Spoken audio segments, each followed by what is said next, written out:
Linli Tu first played soccer at the age of 8, but if her mom had her way, Tu would have never been introduced to the sport that brought her to Taylor University. Yeah, I was a dancer before actually. My mom wanted me to become a dancer. So Okay, I wait. okay. A dancer? Yeah, as a dancer. A Chinese Really? traditional dancer.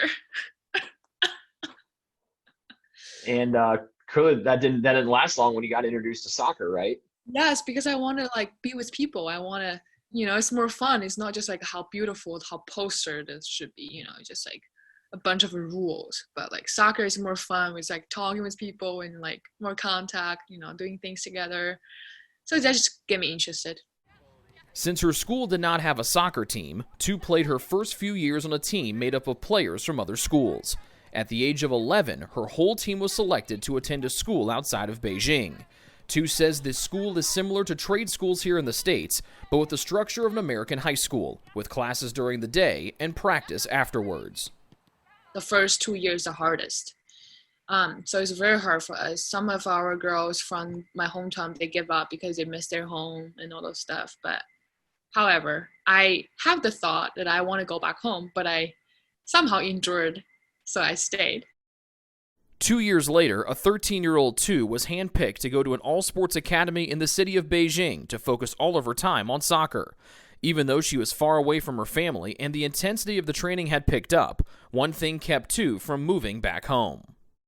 I have a strong sense of country in my heart. Like I want to play for my country. I want to represent my country. I have that so strong. I don't know how you call it in English though, but I had it when I was little. That's amazing to me. So yeah, that kept me going. The opportunity to represent her country would come at the age of 15, when Tu was selected to take part in the 2014 Summer Youth Olympics.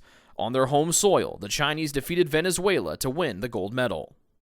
When you look at the flag, you know who you represented and who you are.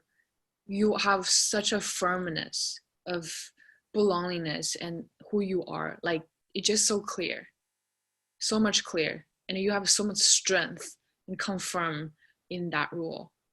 So I just very, I don't know how do you describe it. You're just very firm, very clear, and brings you so much confidence. You just feel like, just like when you think about God, it's behind who you are. That's just how I feel when I was little, when I don't know about God. That big rule covering you, God everywhere, and those things. That's just how I feel as a whole of a nation, as you are a part of that whole. So when I was standing there, I feel that wholeness as a young player, because my country, wow, the wholeness of my country back, and I am there. That kind of belongingness is amazing to me. But now I feel like God is that rule instead of my country. Tu would start to learn about God and Christianity a year later as a 16-year-old. As her national team career progressed, Tu wanted to serve as captain. She approached her coach and said anyone who wanted to be selected as captain should campaign for it. Her coach agreed, and Tu was off to get her thoughts in order. So I actually had a Bible in my coach's desk before those things haven't happened. Like I just asked coach, and hey, can I borrow the books, because I was really interested in those magical books. I love Harry Potter. That's why that book so attractive to me. And I was like, okay. And then I go back to my room. I was like, I don't really understand those books are. Like those are, I don't understand those weird names, ancient names. I don't really understand. So to just put it away, I didn't look at it. So after I had the idea, I want to campaign. And then I was like, I don't know how to campaign. I never do those things before. So I think I look at the book, okay, that's a wisdom book for me. You know what, Harry Potter was magic book for them. They learn things. So that just my childhood of point of view of interpret things. So I just opened the Bible, and then guess what? I saw the verse, love the Lord with all your heart, with all your mind, with all your soul, with all your strength, and love others, love your neighbor as yourself. So I used that verse. I said, if I become the captain of the team, I am the smallest of the team. My principle is love for this team. After being selected as captain, Tu says even though she did not know who God was, she felt empowered by the lessons she read in the Bible. Tu also credits her head coach, the same one who had that Bible in her desk, with helping grow the young soccer star's faith. I think she just kind of living her lives out as a testimony to me. And she also introduced me to go to the church. So after that, we starting to being vulnerable of our thoughts, being communicative with what we believe, and that is how it started gradually. And that first church service left quite an impression.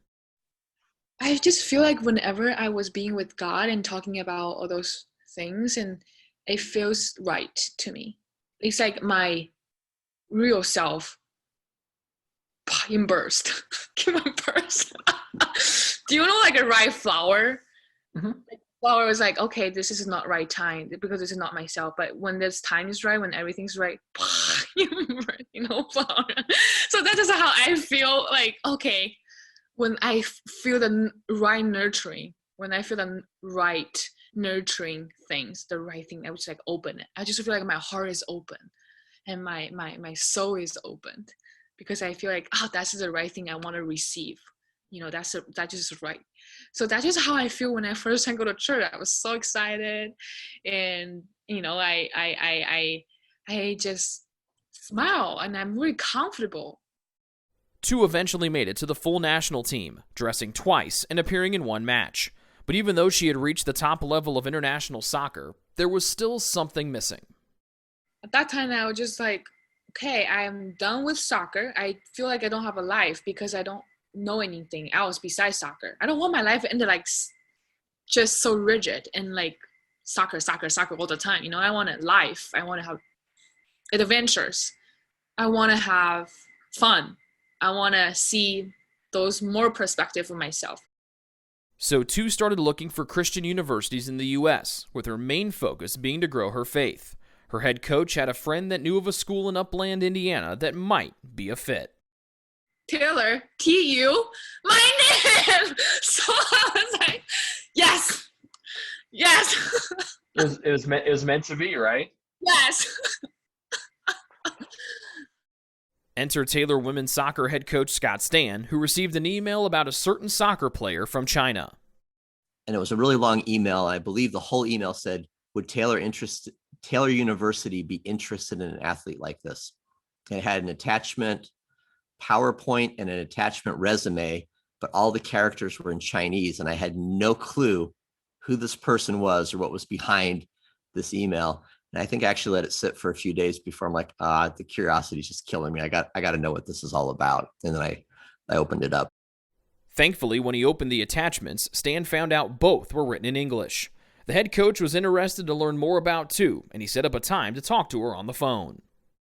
It was a hard conversation because at the time she spoke very little English and she probably could understand more than she could speak. So I was asking her things or trying to talk to her and getting like a yes or no with no elaboration.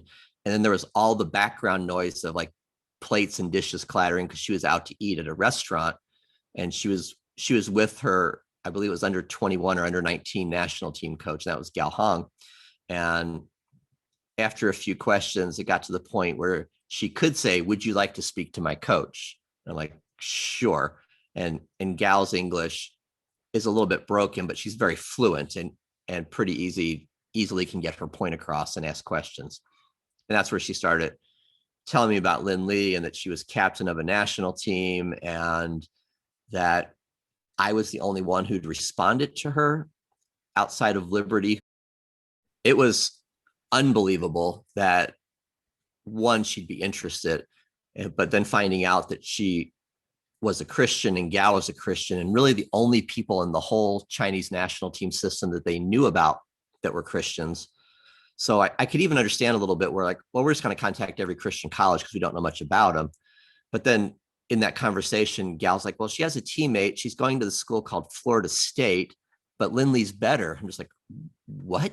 And that was the first time like, this can't actually really be happening. So you're right. It was it went from, oh, this is a nice concept to really she's interested. And I'm thinking, is she going to have to go back and forth with national team and all these other kind of things that are going through my mind? But I'm like, how could we say no to a person who really wanted this? And yeah, is talking to me during a meal in a restaurant. Looking back, it's like, how does that happen? And obviously these are those things you're like, well, that was a God moment. And that clearly, that's the only way I can describe it, because it just shouldn't have happened. That conversation happened in early December, and Tu initially wanted to enroll the next fall. But after her last call-up to the full national team, Tu wanted to enroll that January so she could take classes to improve her English. Stan's timeline went from 6 months to 2 weeks. Admissions had committed to, well, we'll accept her. She's a good student. This will work out really well. And she's a Christian, and we'd like that kind of student on campus. So they'd committed to a certain number. And I had a certain amount of soccer money that I could offer. But Linli was not in the situation that her family could contribute, because she hasn't lived with her family for years. So she was kind of pulled out of her house and told, you're going to be a soccer player. So I don't even know if she had a part-time job or if everything was funded by the Chinese national team, who certainly wasn't going to pay for her to come to Taylor. So I had talked to, well, actually 2 people from advancement, and had presented this before chapel one day and said, hey, there's this video. And it was the Vimeo video that I had them look at, and sent them a copy of the PowerPoint presentation and said, can you look at this and tell me if this is a possibility? And this is the kind of funding that we need, which to me, being a human being and not thinking we're going to have an instant miracle there, just seemed like it was something that we were going to be close and it just wasn't going to work. And then to hear back within just a few hours that they had found all the money needed for all 4 years, or actually 4.5 years for Linli, to cover the difference of what we couldn't cover. And basically, I went from chapel that morning thinking it wasn't going to happen to about 2 or 3 in the afternoon being told, if you want her, go get her. I'm like, okay. And I mean, it was even before an answer to prayer. It's one of those things where God knows what you want before you even ask, kind of situations that they came through huge. And she's not just good for the soccer program. She is just a fun person to have around on our campus, who has added a lot and is, I think, going to do some really amazing things going forward. But yeah, what a way to get her here. When Tu got the call from Stan saying everything was approved, she couldn't wait to fly to her new home. But at the airport, she received a phone call from the head coach of the full national team trying to convince her to stay. I don't even hear them, what they're saying, because they don't have a power to speak into my heart and change my mind. I think God back then, he used his authority and power and his words to cover my heart and what I believe in my mind. So no one can change my mind. After a 24-hour flight from Beijing to Indianapolis and a little over an hour car ride, Tu was on the Taylor campus for the first time. And when she finally got around other students, Tu says she felt accepted immediately. I think it's very interesting for me to see all those people. I feel like people are so energetic and creative and so, I don't know, something I don't really see. They're really enjoying their life. You know, they're creative. They enjoy their life. They're very interactive to people. They were also asking, like I said, where those energy from? Where those excitement come from? Where those, enjoyment come from? Where those, like, they love their study. They like to discuss their thoughts, what their day is, how they're feeling about, and what's going on in their classes. So I just feel like, wow, this is such a different life for me. Like I want that. I want to taste that. So I was just very open to things. Like they will have a little like wing things. So I was feeling, okay, I always need a community. I was feeling, what if like I don't feel belonged? What if, because I don't have those community outside a soccer contest. So I feel like, oh, I still have a community in my dorm, and people will introduce to each other, all those little things, or say hi. So I just feel like family to me. Sadly for Tu, the start of the soccer portion of her time at Taylor was delayed by a year. Early on, Tu slipped off a box in her dorm room, which exposed a knee injury she had suffered years before. But for Tu, this setback turned out to be a blessing in disguise. I learned how to be a servant leadership. I learned how to encourage my teammates. I learned how to observe my teammates' needs when they, not just like playing together, but how spiritually and presently to give them support. Tu made her debut in 2019 and has been a force since day one. She is a two-time first-team All-Crossroads League selection, and this past May was named an honorable mention All-American. When Tu reflects on her 2 seasons on the team, it's easy to see that the fun side of soccer is back for her. Soccer is such enjoyable things to play. That's something that we should be enjoyable, you know. So I feel like I don't want team feel like it's just only competition between, but something about how God make us as a unit. Like think about how can each player playing together to show that beauty of unity, the mystery of unity through God, and each individual showing that beauty of who they are and come together. It's a very enjoyable thing, you know, when people come together and showing who they are, showing how God formed and shaped who they are, and as a little input as a team, is always beauty. It's always like beautiful, amazing, and interesting to me. So that just always been how I view the team in Taylor Women's Soccer. With the Taylor Women's Soccer Team, Rick Johnston, Trojan Sports Network.